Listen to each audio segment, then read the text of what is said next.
selam. Bugün biraz süper ve normal olmak kavramlarından bahsetmek istiyorum. Nedir bu kavramlardan anladıklarımız? Bunlar bizim çocuklardan beklentilerimizi nasıl etkiliyor? Ve normal olmakla ilgili yaşadığımız problem ne?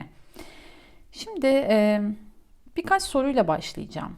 Yeteneği veya potansiyeli olduğuna inandığınız için 1,5 yaşındaki bebeğinize Picasso'nun eserlerini gösterip ondan bu eserleri yorumlamasını istediniz mi?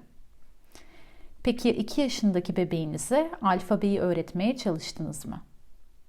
Ya da o çok isteyip de imkanlar el vermediği için gidemediğiniz bale kursuna çocuğunuzun gitmesini?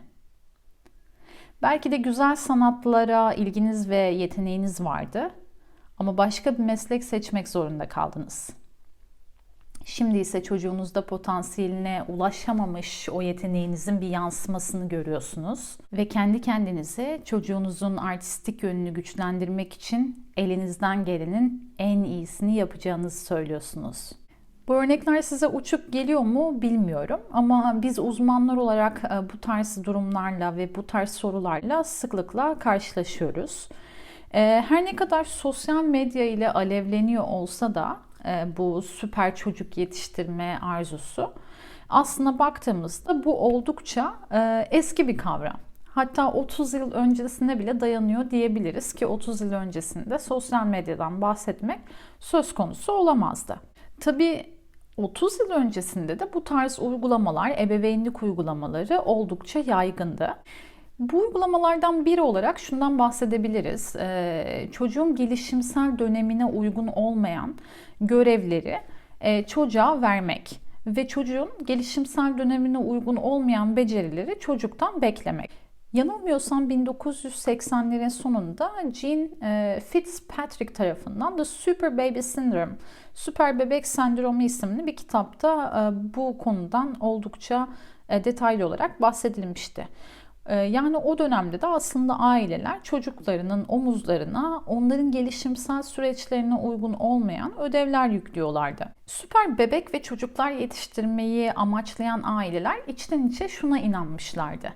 Ben eğer çocuğuma yeterince zaman ayırırsam, ona yeterli materyalleri, uygun araçları, gereçleri sağlarsam, ona imkan sunarsam ben çocuğuma en karmaşık becerileri bile öğretebilirim.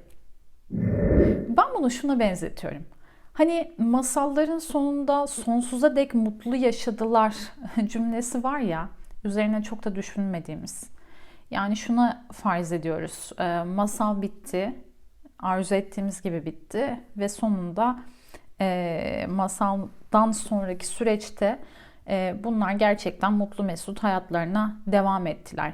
Şunu düşünmüyoruz. Masaldan sonra neler oldu? Kahramanlar nasıl dönüştü?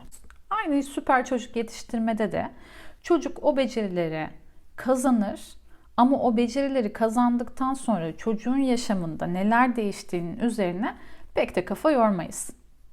Yaşıtlarından yıllarca önce alfabeyi sökmüş olan, yazı yazmayı öğrenmiş olan, okumayı öğrenmiş olan çocuğun akademik hayatının oldukça başarılı geçeceğine inanmak isteriz. Ya da 3 yaşındayken o minik parmaklarıyla tüm hünerlerini piyano başında sergileyen o minik dahinin ileride çok iyi bir piyanist olacağına inanmak isteriz.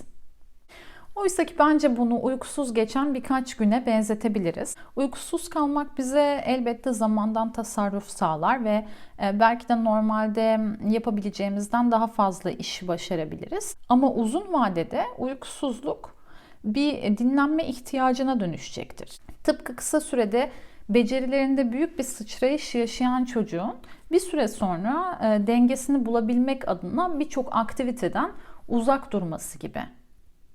Bu sebeple süper çocuk yetiştirme noktasında belki de durup düşünmemiz gereken şey bunun hangi amaca hizmet ettiği.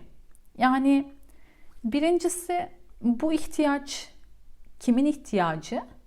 İkincisi de benim normal olmakla ilgili yaşadığım sıkıntı ne? Ben bu kelimeye ne anlam yüklüyorum? Benim normal olmakla ilgili zorum ne?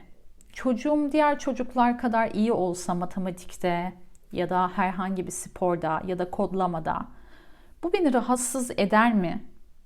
Onun neden diğer çocuklardan daha iyi olmasını istiyorum? Gibi sorularla aslında kendi motivasyonumuzu, kendi ihtiyaçlarımızı tespit etmek bu noktada bize faydalı olacaktır. Teşekkür ediyorum. Bu kısa bir video oldu. Sonrasında da biraz daha bu konu üzerine düşünmeye, sorular oluşturmaya devam edeceğiz.